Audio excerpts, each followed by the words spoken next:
Thank you so much for attending my presentation about Lute, a powerful mage from the Sacred Stones, and first let's talk about her traits. Lute joins you in Chapter 4 as long as you send a unit to visit the lone village on the map.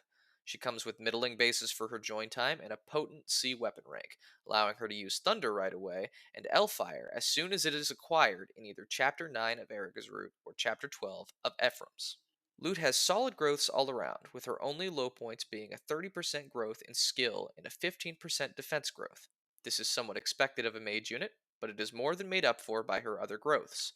Lute has a 40% growth in resistance, a 45% growth in HP speed and luck, and a whopping 65% growth to her magic. Her promotion options are the Sage, which grants her staves and light magic as well as a substantial bonus to her defense and resistance of plus 3, or the Mage Knight, which boasts an extra point of magic and movement and an extra 2 points of constitution, defense, and resistance instead. The Mage Knight promotion also turns Lute into a mounted unit, allowing her to engage in rescue dropping allies, but suffering a penalty to movement on desert maps and forests. From the moment she joins, Lute can proceed to blast away anything in her path. While frail, she is a fantastic boss killer against the early armored targets and a great receptacle for early experience. Whenever you decide to promote her, she'll gain staff utility no matter which path you promote her down, and if promoted early, can potentially use the physics staff in late game.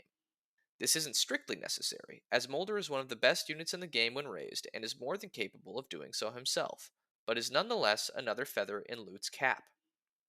Her main claim to fame will always be her incredibly high magic stat, allowing her to blitz any target the player needs gone. She is even capable of taking care of other magic wielding foes, as her high magic is often enough to deal acceptable damage regardless, and her high resistance will allow her to shrug off their attacks in response. Between the two promotions, it is generally more worthwhile to turn Lute into a Mage Knight. While she will still perform just fine in Sage, Soleil joins you as one later, and you will not recruit any Mage Knights throughout the game.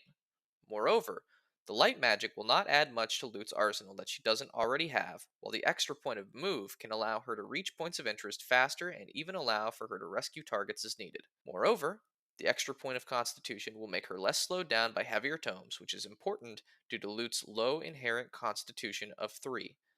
This also coincidentally allows her to keep better pace with potential support partners Kyle and Vanessa should the player choose to field them. In conclusion, Lute is a glass cannon that requires a little investment to really get going, but becomes an absolute menace to her enemies should the player choose to do so. Thank you so much for watching. Please don't forget to like and subscribe.